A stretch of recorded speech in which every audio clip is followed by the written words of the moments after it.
Ici Londres. There are no respectable reasons for wanting not to be fat. So said Evelyn Waugh, the great novelist, and at the time that was a fairly standard doctrine.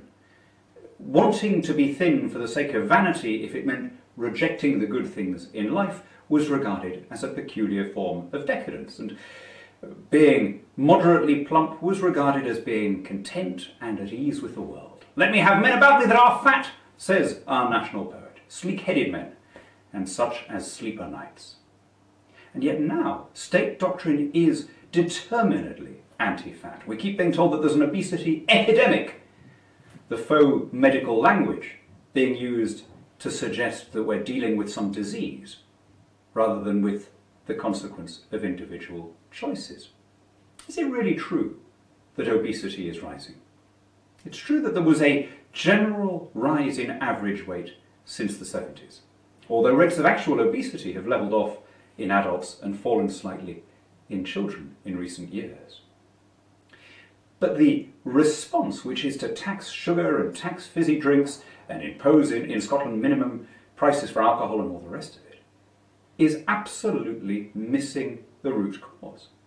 Because the reality is that our diet has not deteriorated since the 70s. Anyone watching this video at my age, just think back to what we used to eat as kids. If you grew up in the 70s or 80s, think of all the gloop, all the Monster Munch and the Angel Delight and the flying saucers that were around in those days.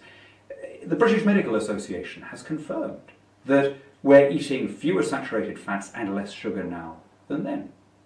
So if body weight is increasing, it's plainly not just because of diet, or indeed because of diet at all. The real reasons are clear enough. There have been changes in lifestyle.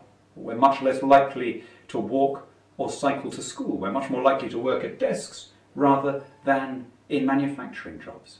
Our houses have a much more regulated climate. We used to shiver a lot of calories off in winter and sweat them off in summer. We're now much less likely to do so.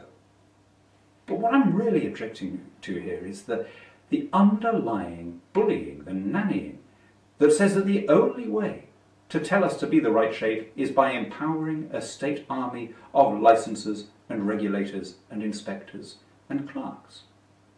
And behind that nannying is some brutal snobbery. This isn't really about disliking fat. It's about disliking the people who are supposed to like the wrong things.